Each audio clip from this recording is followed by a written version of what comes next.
I thought you were gonna be there last week, so I told you, hey, let's cancel because I went to the emergency room. Great. I sent you. I don't even know if you saw the pictures. I see them right now. Yeah. Yeah. It's terrifying. Yeah. I mean, did you live through it? It was a little terrifying. It wasn't super terrifying because I guess there's this intuition that you can feel if you're actually going to die or not.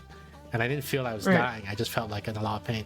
I was vomiting and nausea and all that. And when the doctor gave me the lithium, he gave me lithium and he's like, by the way, if you feel nausea or vomiting, you should go to the emergency room.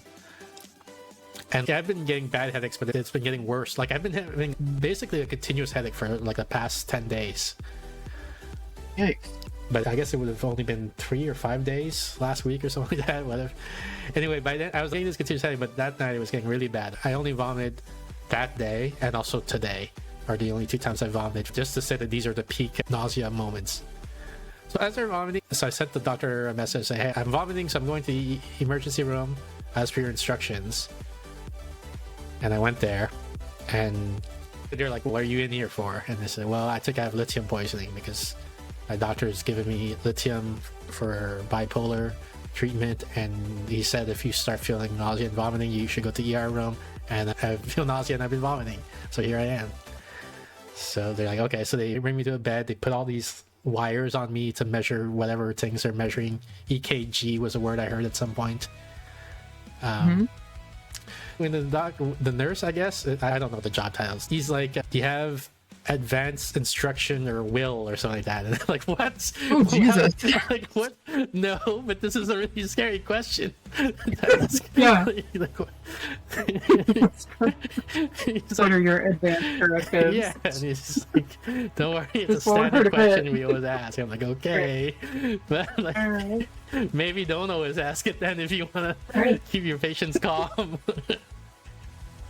Not great. Wow. Did it turn out to be the lithium?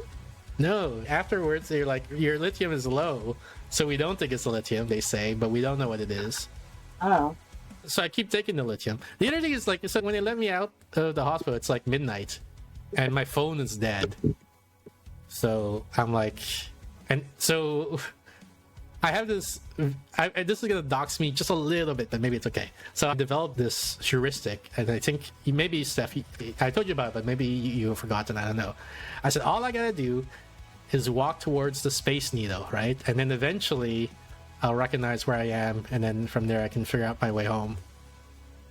Jesus. Do you remember this conversation? Midnight. Sorry? No. No? Well, we had this conversation. And yeah. You even told me, like, this is what Steph thinks of me. She told me, but you don't live at the Space Needle. So I'm like, yeah, I know I don't live at the Space Needle. I'm saying when I get near that location, then I will recognize the neighborhood, and then I can navigate home. I'm not going to blindly follow the heuristic. Once I get to a neighborhood where I know I am, then I'm going to just use my improvisational navigational skills. I don't know, maybe because maybe Steph works with a lot of autistic children, and so she just was worried about me. Like literally thinking you live at the Space Needle. But anyway, it doesn't work, turns out, because they don't light up the Space Needle at night.